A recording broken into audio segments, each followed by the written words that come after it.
here is my layout that I just finished, and I'm going to be sharing with you a few layout tips.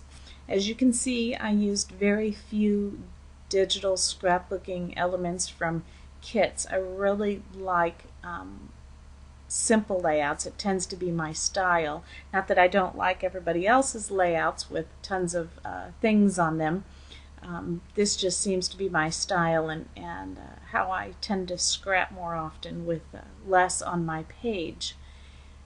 You see, I made these frames, and I'm going to be sharing those with you as a free download on my blog and permanently in my subscriber area. And I would love to see if you use them in your layouts, so please share with me, upload to my gallery if you use the frames. My original layout looked something like this. Of course, this text was darker over here. I've changed it later. But I really liked just the white space layouts. I thought it showed off the frames that I had made really well. And the photos are really popping. But I just kind of felt it needed a little bit more flair and wanted to try something really quickly. And so what I did was to create a new layer, and then I have my favorite colors. I have a swatch that I've made up of my favorite colors, and so I just opened it up and I looked for some soft green because I really originally thought that I needed to keep that background light to make everything else pop, because most of my photos are darker. However, when I actually did this by accident and then decided I liked the way it looked, I have my background color set to this dark gray. Now, I was going to test it maybe with white, was my original thought, but then I decided I liked the way it looked and I left it. Then I went to get my gradient tool, and I am utilizing the which one am I utilizing? the last one I had there, which I think is a foreground to background color. Let's see. Reset gradients. There it is.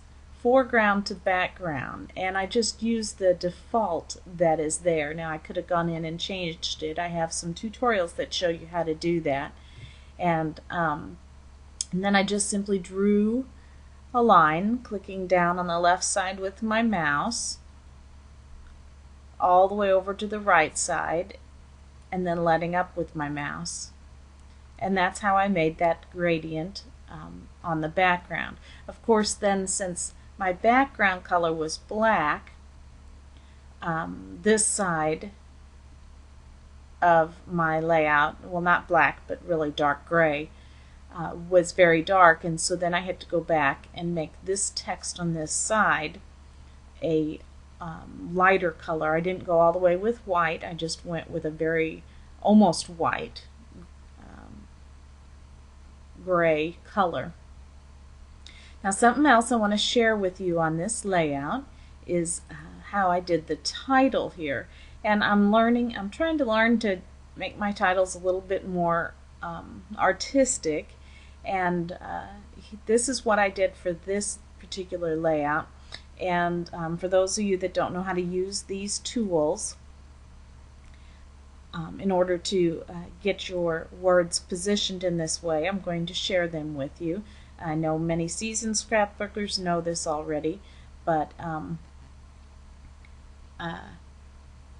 new people may not know or think about these things. And I'm actually